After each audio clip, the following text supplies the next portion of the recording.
Hola, soy Roberto. Mis propios hijos me metieron en este asilo de ancianos después de convencerme de vender la casa que construí con mis propias manos, diciéndome que era por mi bien y que solo sería temporal. El silencio en estas cuatro paredes a veces grita más fuerte que cualquier palabra que me dijeron. Es un eco constante de promesas rotas y de una soledad que cala hasta los huesos, un recordatorio diario de que me convertí en una carga. ¿Alguna vez has sentido que las personas en las que más confías te ven solo como un estorbo, como un mueble viejo que ya no combina con la decoración de sus vidas? Antes de contarte el momento exacto en que escuché a mi hijo reírse por teléfono de lo fácil que fue engañarme, comenta aquí desde dónde me estás viendo y suscríbete al canal. Créeme, no querrás perderte lo que sucede cuando un padre descubre que su legado, para sus hijos, solo tenía un signo de dólar. Todo comenzó de una manera tan sutil, tan aparentemente cariñosa, que me siento un tonto por no haberlo visto venir. Mis hijos, Marcos y Sofía, empezaron a visitarme con más frecuencia, pero no con esa alegría de antes. Sus visitas se sentían como inspecciones. Miraban las escaleras con preocupación fingida, mencionaban lo grande que era la casa para un solo hombre y hablaban de mi seguridad. «Papá, es por tu bien», decían una y otra vez, como un disco rayado. Un lugar más pequeño, sin mantenimiento, donde puedan cuidarte mejor. Vendieron la idea de una comunidad para personas mayores como si fuera un resort de lujo, un premio por toda una vida de trabajo. Me mostraron folletos con ancianos sonrientes jugando a las cartas. La codicia venía disfrazada de preocupación, y yo, ciego de amor por ellos, les creí cada palabra. El día de la mudanza fue un borrón de eficiencia fría y calculada. No me dejaron empacar mis cosas. Sofía se encargó de todo, diciendo que no debía esforzarme. Metió en un par de cajas mis fotografías más queridas, algo de ropa y los libros que tenía en mi mesita de noche. «El resto lo guardaremos en un depósito, papá, no te preocupes. Estará seguro», me prometió Marcos mientras evitaba mi mirada. Me llevaron al asilo en su auto nuevo, ese que yo no sabía cómo habían pagado. Me instalaron en una habitación que olía a desinfectante y a tristeza. Me dieron un abrazo rápido, casi de compromiso, y se fueron diciendo que tenían una reunión importante. Esa fue la última vez que sentí el calor de un abrazo que no fuera por pura formalidad. Me dejaron allí, rodeado de extraños, en un cuarto que nunca sería mi hogar. Las primeras semanas fueron un infierno silencioso. Esperaba sus llamadas, que al principio eran diarias, y luego se espaciaron a una vez por semana, hasta convertirse en un mensaje de texto ocasional. Las visitas prometidas nunca se materializaban. Siempre había una excusa: el trabajo, los niños, un viaje inesperado. Yo me sentaba junto a la ventana de mi habitación, que daba a un estacionamiento, y veía a otras familias llegar los domingos. Veía a hijos abrazando a sus padres, a nietos corriendo por los pasillos, y cada risa que escuchaba era como una puñalada en mi corazón. La verdad me golpeaba lentamente, como una tortura. No me habían traído aquí para cuidarme. Me habían traído aquí para olvidarme, para sacarme de sus vidas de la manera más conveniente y socialmente aceptable posible. A veces, por las noches, cuando el silencio del pasillo se volvía insoportable, mi mente viajaba al pasado. Me acordaba de Marcos, con sus rodillas raspadas, aprendiendo a andar en bicicleta en el patio trasero de la casa, que ya no era mía. Yo corría detrás de él, sin aliento pero feliz, gritándole que no tuviera miedo, que yo no lo iba a soltar. O recordaba a Sofía, sentada en la mesa de la cocina mientras yo le ayudaba con sus tareas de matemáticas hasta tarde, explicándole con paciencia las mismas ecuaciones una y otra vez. ¿En qué momento esos niños, a quienes les di todo, se convirtieron en estos extraños que me veían como un problema financiero? ¿Dónde se perdió el amor y cuándo fue reemplazado por este frío y calculador interés? Esas memorias ya no me traían consuelo, solo un dolor profundo y amargo. La primera señal de que algo más oscuro estaba sucediendo llegó una tarde, unas 6 semanas después de mi llegada. Necesitaba comprar unos artículos de aseo personal y quise usar mi tarjeta de débito, la que estaba vinculada a mi cuenta de ahorros de toda la vida. La transacción fue rechazada. Pensé que era un error del sistema, así que le pedí a una de las enfermeras, una joven amable llamada Elena, que me ayudara a llamar al banco. Después de varios minutos en espera, la voz al otro lado de la línea me informó, con una frialdad corporativa, que la cuenta había sido vaciada y cerrada hacía un mes. El titular de la cuenta, mi hijo Marcos, quien tenía un poder notarial que yo firmé, por si algo pasaba, había retirado hasta el último centavo. En ese momento, el suelo desapareció bajo mis pies. No era solo abandono, era un robo. Colgué el teléfono, o más bien se me resbaló de la mano, y cayó sobre la colcha con un ruido sordo. El mundo se detuvo. Cada sonido a mi alrededor, el murmullo de la televisión en el pasillo, los pasos de las enfermeras, todo se desvaneció en un zumbido agudo en mis oídos. Me quedé mirando un punto fijo en la pared, tratando de procesar la información. Vaciada, cerrada, por mi hijo. Elena, la enfermera, se acercó y me tocó el hombro, con suavidad. «Señor Roberto, ¿está usted bien?», preguntó su voz que me llegaba como desde muy lejos. No pude responder.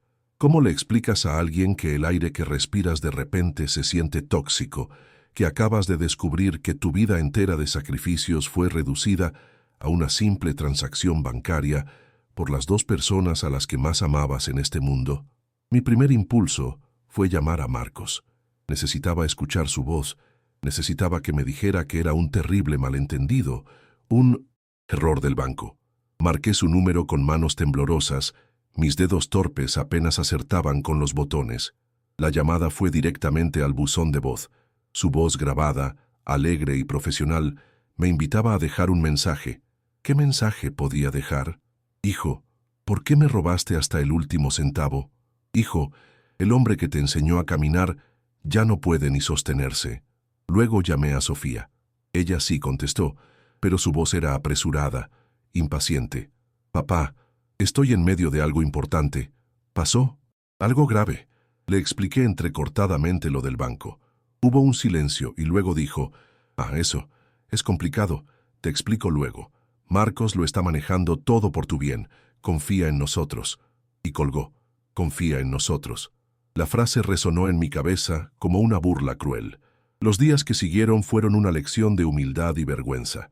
Me convertí en un hombre sin nada. Mi dignidad se fue desmoronando con cada pequeña necesidad que no podía cubrir.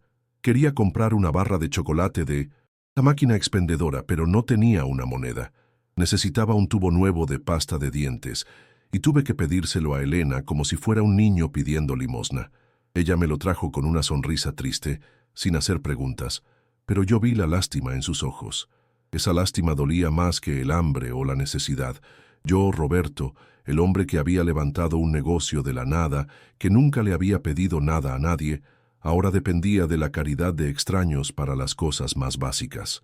Mis hijos no solo me habían quitado mi dinero, me habían quitado mi independencia, mi orgullo, mi identidad. Empecé a observar a los demás residentes con otros ojos. Vi a la señora Carmen, cuya hija venía cada tarde a leerle el periódico. Vi al señor Julio, cuyos nietos lo sacaban a pasear por el jardín los fines de semana, llenando el aire con sus risas. Sus habitaciones estaban llenas de fotos nuevas, de dibujos, de flores frescas. Eran pruebas de que no habían sido olvidados, de que seguían siendo parte de una familia. Mi habitación, en cambio, se sentía como un mausoleo. Las mismas fotos viejas que Sofía había empacado me miraban desde la cómoda, recordándome un pasado que se sentía como una mentira. Me di cuenta de que en este lugar había dos tipos de personas: los que esperaban una visita y los que habían dejado de esperar. Yo, dolorosamente, ya formaba parte del segundo grupo. Una noche, mientras intentaba dormir, un recuerdo me asaltó con una claridad brutal. Sofía tenía 18 años y soñaba con ir a una universidad privada. El costo era astronómico, mucho más de lo que podíamos permitirnos, pero vi la ilusión en sus ojos y no pude negarme. Trabajé horas extras durante 2 años, tomé un segundo empleo los fines de semana, reparando cosas para los vecinos. Cada hueso de mi cuerpo dolía, pero cuando vi su carta de aceptación y la sonrisa que iluminó su rostro, sentí que todo había valido la pena. «Gracias, papá. Te juro que te lo pagaré todo», me dijo abrazándome con fuerza. Ahora en la oscuridad de mi cuarto de asilo, sin un solo peso a mi nombre, esa promesa se sentía como el chiste más cruel que la vida me había contado. Mi inversión en su futuro se había convertido en mi condena. Finalmente, después de una semana de llamadas sin respuesta, Marcos me devolvió la llamada. Su tono no era de disculpa, sino de irritación, como si yo fuera una molestia. «Papá, ya te dijo Sofía que no te preocupes. El dinero está seguro», dijo con frialdad. Le pregunté dónde. «Estaba invertido», respondió vagamente. «En bienes raíces. Es una oportunidad única. Se va a multiplicar. Es para asegurar tu futuro, para que no te falte nada aquí». ¿Mi futuro? ¿En un lugar donde me sentía morir un poco cada día? Le grité. Por primera vez en mi vida le grité a mi hijo. Le dije que era un ladrón, un mentiroso. Él ni se inmutó. «Estás muy alterado, papá. La edad te está afectando. Cuando te calmes, hablamos. No me llames más por esto». Y colgó. Me dejó temblando de rabia y de una impotencia tan profunda que sentí que me ahogaba. Esa noche no pude dormir. Me senté en la silla junto a la ventana, mirando la oscuridad del estacionamiento. La rabia inicial se había enfriado, dejando en su lugar una claridad helada. Ya no había espacio para la tristeza ni para la autocompasión. Mis hijos me habían dado por muerto, me habían enterrado en vida y se habían repartido la herencia antes de tiempo. Me habían subestimado. Creyeron que el viejo Roberto era solo eso, un viejo, frágil y confundido, que podían manipular a su antojo. Pero se olvidaron de algo. Se olvidaron del hombre que construyó esa casa con sus manos, del hombre que luchó contra todo y contra todos para darles una vida que él nunca tuvo. Miré mi reflejo en el cristal oscuro de la ventana. Vi las arrugas, el pelo blanco, la mirada cansada, pero debajo de todo eso vi una chispa, una pequeña brasa que se negaba a extinguirse. Y en ese silencio tomé una decisión. No iban a salirse con la suya. La guerra no había terminado, apenas estaba comenzando. Mi nueva rutina comenzaba antes del amanecer. Ya no me sentaba junto a la ventana esperando lo que nunca llegaría. En cambio, me levantaba con un propósito. Empecé a caminar por los pasillos, a ejercitar mis piernas y mi mente. Le pedía a Elena, la enfermera, que me trajera el periódico todos los días, y no solo leía los titulares, sino que estudiaba la sección de negocios y bienes raíces. Me hice amigo de un residente que había sido abogado, el señor Morales, y pasábamos horas jugando al ajedrez mientras yo, sutilmente, le hacía preguntas sobre poderes notariales y derechos de propiedad. Estaba afilando mis herramientas, las únicas que me quedaban, mi cerebro y mi paciencia. Mis hijos creían que me habían dejado en un almacén para viejos, pero no se daban cuenta de que me habían dado algo que no tenía desde hace mucho tiempo, tiempo para pensar sin interrupciones. Y entonces, un martes por la tarde, aparecieron. No habían llamado. Simplemente entraron en mi habitación como si tuvieran todo el derecho del mundo. Marcos llevaba un traje que parecía demasiado caro para él y Sofía un bolso de diseñador que reconocí de las revistas que hojeaba en la sala común. Sus sonrisas eran amplias, pero no llegaban a sus ojos. Había una urgencia en sus movimientos, una tensión en sus hombros que delataba que no estaban allí para una visita social. Trajeron una canasta de frutas que parecía un soborno y la dejaron sobre mi pequeña mesa con un ruido soso. «Hola, papá, ¿cómo has estado? Te extrañamos mucho», dijo Sofía, su voz empapada en una dulzura tan falsa que casi me hizo reír. La codicia tiene un olor particular, y en ese momento mi habitación apestaba a ella. Después de unos minutos de charla vacía sobre el clima y su trabajo, Marcos sacó el verdadero motivo de su visita, una carpeta de cuero. La abrió sobre mis rodillas con un aire de falsa solemnidad. «Papá, encontramos unos papeles viejos y hay un pequeño asunto que necesitamos resolver», comenzó. «Se trata de ese terrenito que compraste hace como 40 años, en las afueras. ¿Te acuerdas? Una propiedad sin valor que solo genera impuestos». Me mostró un documento lleno de cláusulas y jerga legal, señalando una línea en la parte inferior. «Solo necesitamos tu firma aquí para venderlo y quitarte esa preocupación de encima. Es una simple formalidad». Me trataban como a un idiota, como si los años me hubieran borrado no solo la fuerza, sino también la memoria y la inteligencia. Pero yo recordaba ese terreno perfectamente. No era un terrenito sin valor. Era un campo de 5 hectáreas con un pequeño arroyo que lo cruzaba. Lo compré con el primer dinero extra que gané, soñando con construir una cabaña para mi esposa, Marta, y para mí cuando nos retiráramos. Íbamos allí los domingos a hacer picnics, planeando dónde iría cada habitación, dónde plantaríamos un roble. Era nuestro santuario, el lugar donde nuestros sueños futuros vivían. Y ahora, estos 2 extraños que llevaban mi sangre querían que firmara la sentencia de muerte de ese último recuerdo sagrado. Sentí una ola de furia helada recorrer mis venas, pero en mi rostro solo mostré confusión. Ah, sí, creo que me acuerdo de algo, musité, jugando el papel que me habían asignado. Decidí ponerlos a prueba. Entrecerré los ojos, como si me costara leer el documento. ¿Y quién quiere comprar un lugar así? Si no vale nada, como dicen, pregunté con una voz temblorosa y débil que había estado practicando. Marcos y Sofía intercambiaron una mirada fugaz, una microexpresión de pánico que disfruté inmensamente. «Oh, es solo un granjero local, papá», mintió Sofía rápidamente. «Quiere expandir su pastizal. La oferta es casi simbólica, apenas cubre los impuestos atrasados, pero al menos nos deshacemos del problema». Marcos asintió con demasiada energía, añadiendo, «Exacto, es más que nada para ayudarte a ti, para que no tengas deudas». Sus mentiras eran tan torpes, tan insultantes. Estaban tan seguros de mi deterioro que ni siquiera se esforzaban en construir un engaño creíble. Fue Marcos, en su arrogancia e impaciencia, quien cometió el error. Al ver que yo dudaba, que miraba el papel sin firmar, soltó con frustración. «Papá, por favor, solo firma. El desarrollador nos está presionando y el acuerdo para construir el complejo de lujo se puede caer si no cerramos esta semana». La palabra desarrollador quedó suspendida en el aire, cargada de electricidad. Vi cómo Sofía le daba una patada disimulada bajo la mesita. Era todo lo que necesitaba saber. No era un granjero, no era un terreno sin valor, era una mina de oro.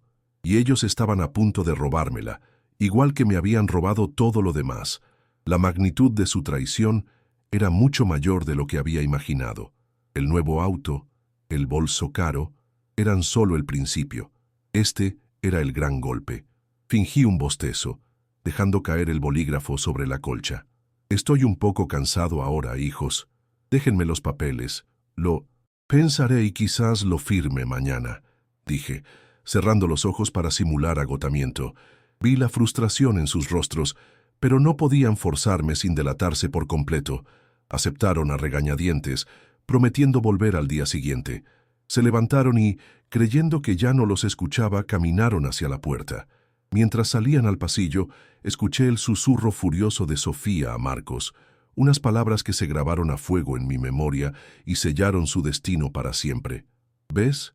Te dije que era mejor declararlo incompetente legalmente. Nos hubiéramos ahorrado todo este teatro».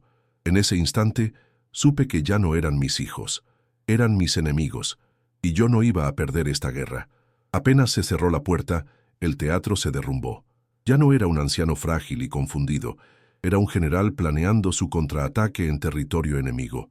La frase de Sofía, declararlo incompetente, resonaba en mis oídos, no como una amenaza, sino como un grito de guerra.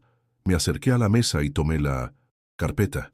Mis manos, que habían temblado de debilidad frente a ellos, ahora estaban firmes por la rabia. Abrí los documentos y busqué con la mirada. Allí estaba, en letra pequeña al final de una página, el nombre de la empresa compradora. Desarrollos Inmobiliarios Horizonte S.A. No era un granjero, era un gigante corporativo. Tomé nota del nombre en un pedazo de servilleta y lo escondí en el fondo de mi cajón de calcetines. La primera pieza del rompecabezas estaba en mis manos. Ahora necesitaba a alguien que me ayudara a armarlo todo. A la mañana siguiente, busqué al señor Morales en la sala común. Lo encontré frente a su tablero de ajedrez, como siempre. Me senté y, en lugar de mover un peón, le deslicé la carpeta por la mesa. «Necesito un abogado, no un compañero de ajedrez hoy, amigo mío», le dije en voz baja. Él levantó la vista, sus ojos agudos examinando mi rostro. Abrió la carpeta y leyó en silencio durante varios minutos. Vi cómo su mandíbula se tensaba. No hizo preguntas sobre cómo obtuve los papeles, ni por qué mis hijos me hacían esto. Simplemente asintió lentamente. Esto no es un contrato, Roberto. Es una sentencia de robo legalizada, dijo con una frialdad que me heló la sangre. Están explotando la presunción de tu incapacidad. Creen que no entiendes lo que firmas y planean usar eso a su favor si alguna vez preguntas por el dinero. El señor Morales me confirmó lo que mi instinto me gritaba. El valor del terreno, dada la empresa involucrada, no era de unos pocos miles de dólares para cubrir impuestos. Probablemente valía millones. Quieren tu firma para evitar un largo y costoso proceso judicial para declararte incompetente, lo que llamaría la atención, explicó, señalando una cláusula. Pero si firmas, les entregas todo en bandeja de plata y legalmente será casi imposible revertirlo. Sentí un nudo en el estómago. Estuve a punto de regalar el sueño de mi vida por una actuación barata. No tengo dinero para un abogado, confesé, sintiendo la vergüenza regresar. Morales me puso una mano en el hombro. El dinero no siempre es el primer paso. Mi sobrino, David, es abogado. Es un tiburón joven y odia a los buitres como estos. Déjame hacer una llamada. Esa tarde, la enfermera Elena se me acercó mientras yo miraba por la ventana del pasillo. El señor Morales me dijo que necesita hacer una llamada importante en privado, susurró. Mi turno termina en 1 hora. Venga a la oficina de enfermería. Diré que le estoy tomando la presión. Su complicidad fue un bálsamo para mi alma herida. A la hora señalada me senté en su oficina mientras ella fingía anotar cosas en mi expediente. Me pasó el teléfono. Marqué el número que Morales me había dado. La voz al otro lado era joven, enérgica y directa. Era David. Le expliqué la situación lo más rápido que pude, mencionando el nombre del desarrollador y la prisa de mis hijos. Hubo un silencio al otro lado de la línea, y luego escuché el tecleo rápido de una computadora. Señor. Roberto, dijo David después de un momento, no firme absolutamente nada, voy para allá mañana. La noche antes de su llegada fue la más larga de mi vida. Mis hijos habían llamado para confirmar que vendrían por la tarde para ayudarme con los papeles. Les dije que sí con mi mejor voz de anciano cansado. Cada minuto se sentía como 1 hora. Repasaba el plan en mi cabeza una y otra vez. Tenía que ser convincente. Tenía que parecer el mismo hombre derrotado que habían dejado allí. Era el papel de mi vida y el premio no era un trofeo, sino mi dignidad y el legado de mi esposa. Me miré al espejo y vi a un hombre viejo y asustado, pero por dentro sentía el fuego de mis 20 años, la misma determinación que tuve cuando puse el primer ladrillo de mi casa. No me iban a vencer, no en mi propio campo de batalla. David llegó a media mañana. No parecía un abogado. Llevaba jeans y una camisa sencilla, y se presentó en la recepción como un pariente lejano que venía de visita. Nadie sospechó. Nada. Nos sentamos en un banco apartado del jardín, fingiendo ponernos al día. Me mostró en su teléfono la información que había encontrado durante la noche. El proyecto no era un complejo de lujo, era un mega desarrollo turístico que iba a revalorizar toda la zona. Mi terreno no era solo valioso, era la pieza clave que necesitaban para tener acceso a la carretera principal.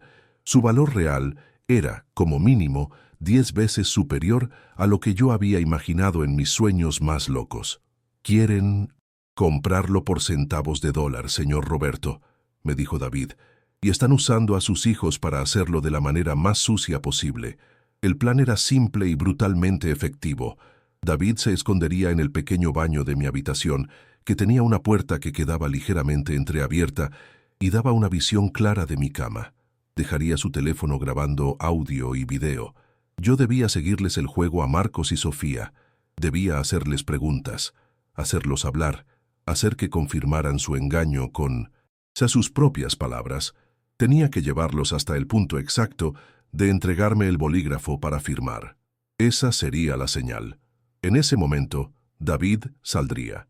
Lo más importante es que ellos mismos admitan que el terreno vale mucho más y que le están ocultando la verdad por su propio bien, me instruyó. Necesitamos su confesión, grabada. El resto será fácil. Sentí el hielo del miedo y la adrenalina pura. La hora del juicio final se acercaba. Llegaron puntuales, a las 3 de la tarde, como si se tratara de una cita de negocios.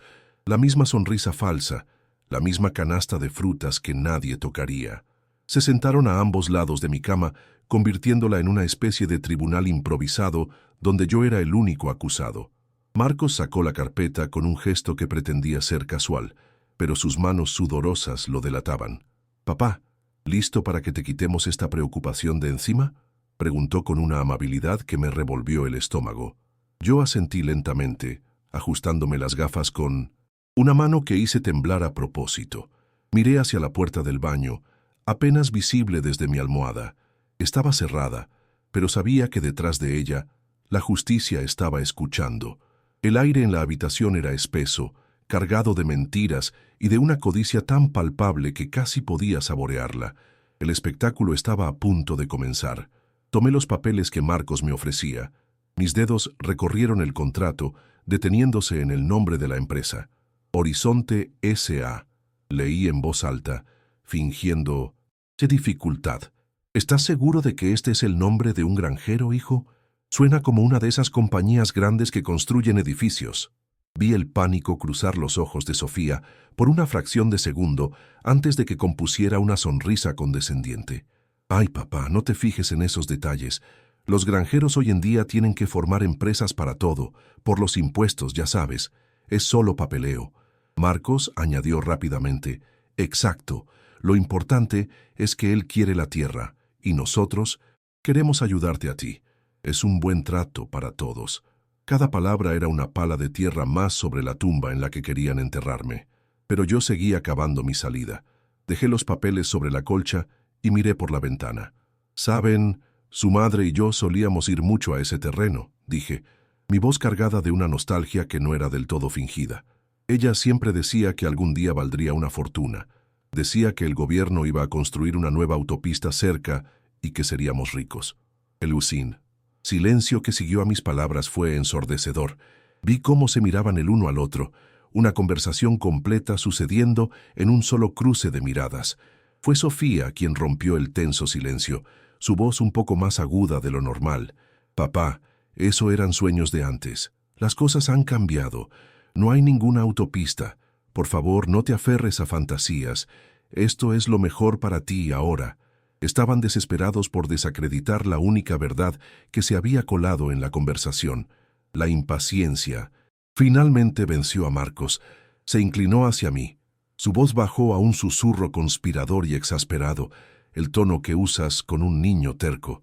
«Mira, papá, te lo diré para que te quedes tranquilo, pero esto no puede salir de aquí.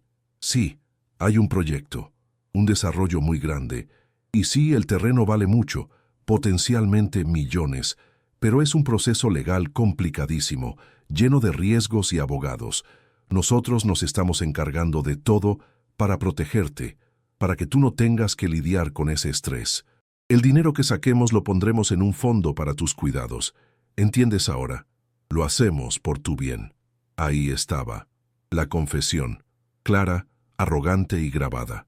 Sentí una oleada de triunfo tan intensa que casi me hizo temblar, pero mi rostro solo reflejó una vaga comprensión. Asentí lentamente, como si por fin hubiera entendido su retorcida lógica. «Millones», repetí en voz baja, «para mis cuidados, como el dinero de mis ahorros, ¿verdad?». Tomé el bolígrafo que me ofrecía. Sentí sus miradas fijas en mi mano siguiendo cada movimiento. Se inclinaron hacia adelante, conteniendo la respiración, a 1 centímetro de su victoria. Acerqué la punta del bolígrafo al papel. Levanté la vista y los miré a los dos, uno por uno, directamente a los ojos. Mi mano temblorosa se detuvo. La voz frágil desapareció. «¿Creyeron que era tan fácil?», pregunté, mi voz firme y clara por primera vez en meses. En ese preciso instante, la puerta del baño se abrió con un clic seco. David salió, sosteniendo su teléfono en alto, con la luz roja de la grabación brillando como un ojo acusador. Las caras de Marcos y Sofía se transformaron en máscaras de puro terror. El color desapareció del rostro de mis hijos. Sofía soltó un pequeño grito ahogado y Marcos se puso de pie de un salto, tirando la carpeta al suelo. Parecían animales atrapados en los faros de un coche. David no dijo nada al principio, simplemente se quedó allí, dejando que el peso de su presencia y del teléfono en su mano los aplastara. Desarrollos Inmobiliarios Horizonte S.A., dijo David finalmente, su voz tranquila pero cortante como el acero. Ofrecen $20 millones por ese terrenito sin valor, y tengo una grabación muy interesante, donde ustedes dos admiten saberlo, y planean estafar a su padre, a quien, por cierto, también le vaciaron las cuentas bancarias. Se llama fraude y abuso de personas mayores. Es un delito grave. Tocó la pantalla de su teléfono y la voz arrogante de Marcos llenó la habitación. Potencialmente millones. Lo hacemos por tu bien. Me senté más erguido en la cama, sintiendo cómo una fuerza que creía perdida volvía a cada fibra de mi ser. Ya no era el anciano desvalido del asilo. Era Roberto, el hombre que les había dado la vida, y ahora el que les estaba mostrando la puerta de salida de la suya. Sofía comenzó a sollozar, balbuceando excusas incoherentes sobre malentendidos. Marcos, por otro lado, me miraba con un odio puro, la máscara de hijo, preocupado hecha trizas. Vio que no había salida. Había perdido. Yo lo miré de vuelta, no con rabia, sino con un vacío helado. Todo el amor que alguna vez sentí por ellos se había secado, dejando solo cenizas. Ustedes no me trajeron aquí para cuidarme, dije, mi voz resonando con una calma terrible. Me trajeron aquí a morir. El único error que cometieron fue no asegurarse de que ya estuviera muerto. David no llamó a la policía. Su plan era mucho más cruel y a la vez más justo. Les dio dos opciones, allí mismo en esa habitación que olía a desinfectante y desesperación. Opción 1. Él presentaba la grabación y todos los documentos a la fiscalía, y ellos se enfrentarían a cargos criminales por fraude, robo y abuso de un anciano, un escándalo que destruiría sus carreras y sus vidas. Opción 2. Firmaban en ese mismo instante una revocación completa del poder notarial, un acuerdo para devolver hasta el último centavo que me habían robado, y un documento legal donde renunciaban a Bintusi cualquier derecho presente o futuro sobre mis bienes y mi herencia.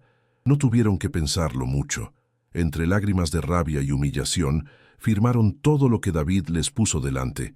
Esa fue la última vez que los vi. No hubo un adiós. Simplemente se convirtieron en dos extraños que salieron de mi habitación y de mi vida para siempre. Al día siguiente, salí de ese asilo, no como un anciano frágil que necesitaba ayuda, sino como un hombre libre. El señor Morales me acompañó hasta la puerta principal, dándome un abrazo firme. «Dale una buena vida a esa segunda oportunidad, Roberto», me dijo. Elena, la enfermera, me entregó una pequeña bolsa con mis cosas y me guiñó un ojo con una sonrisa cómplice. Caminar bajo el sol, sentir el aire fresco en mi rostro sin el filtro de una ventana sucia, fue como volver a nacer. No miré hacia atrás. David me esperaba en su auto, y mientras nos alejábamos, vi el edificio hacerse más y más pequeño en el espejo retrovisor hasta desaparecer. No sentí nostalgia ni tristeza, solo el alivio inmenso de quien escapa de su propia tumba. Estaba dejando atrás no solo un lugar, sino la versión de mí que ellos habían intentado crear. Un hombre acabado, olvidado y sin valor. La venta del terreno se cerró 2 meses después.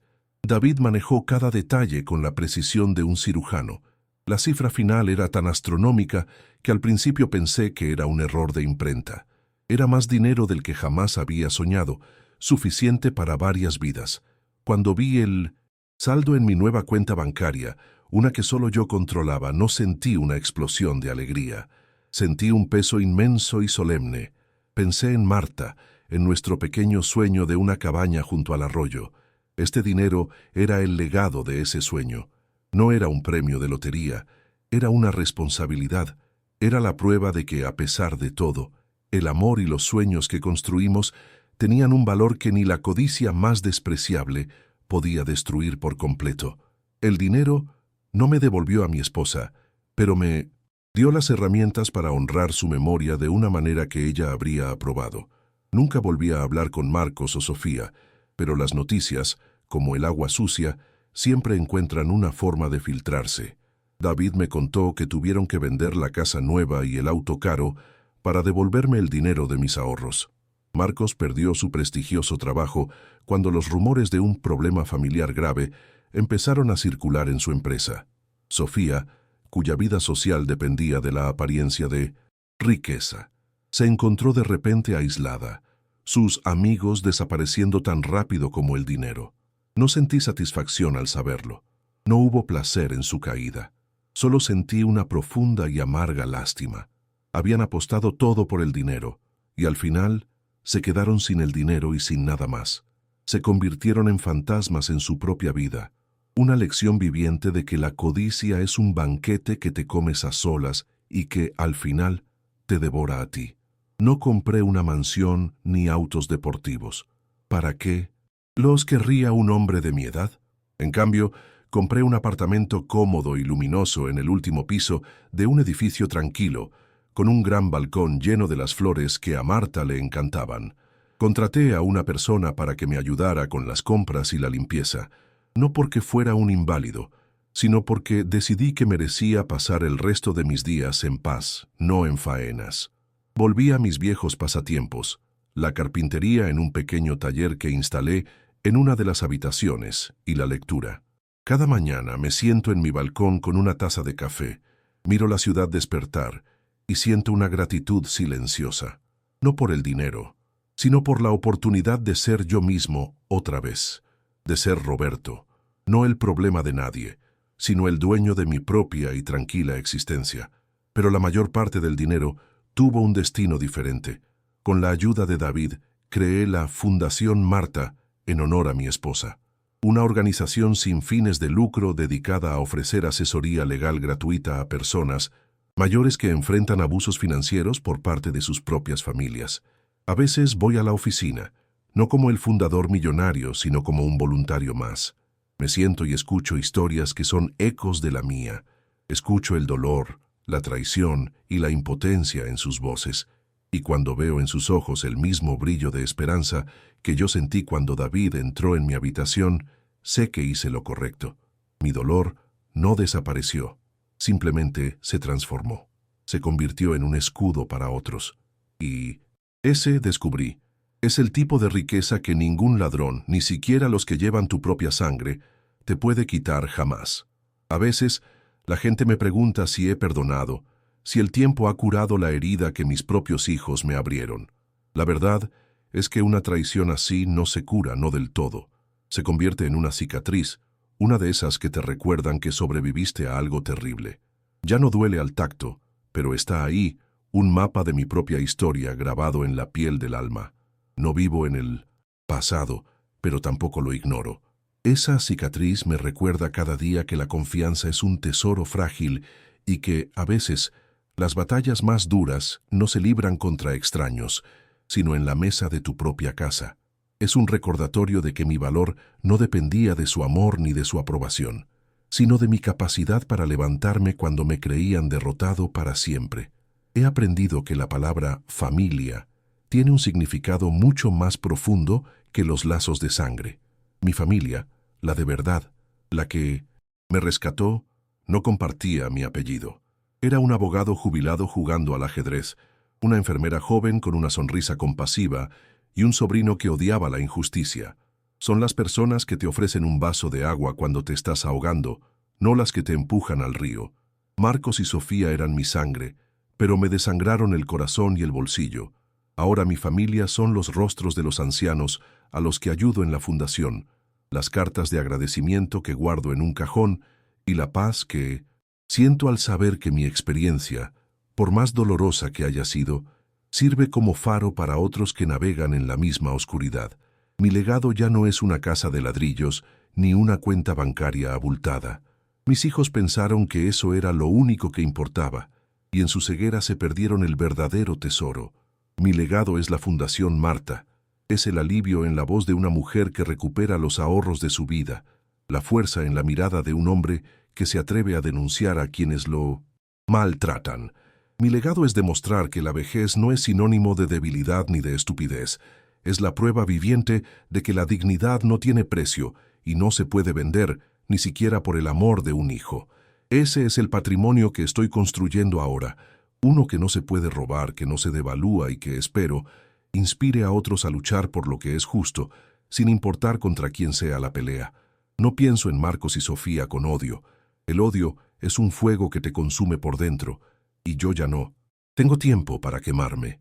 Pienso en ellos con una especie de lástima distante, como se piensa en dos extraños que tomaron un camino equivocado y se perdieron en el bosque de su propia ambición.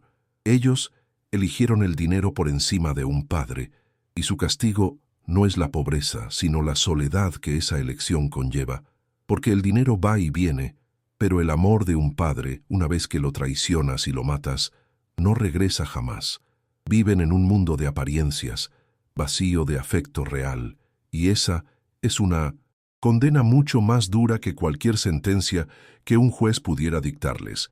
Se quedaron con su codicia, y yo me quedé con mi paz. Y al final del día, sé quién de nosotros es el verdadero millonario.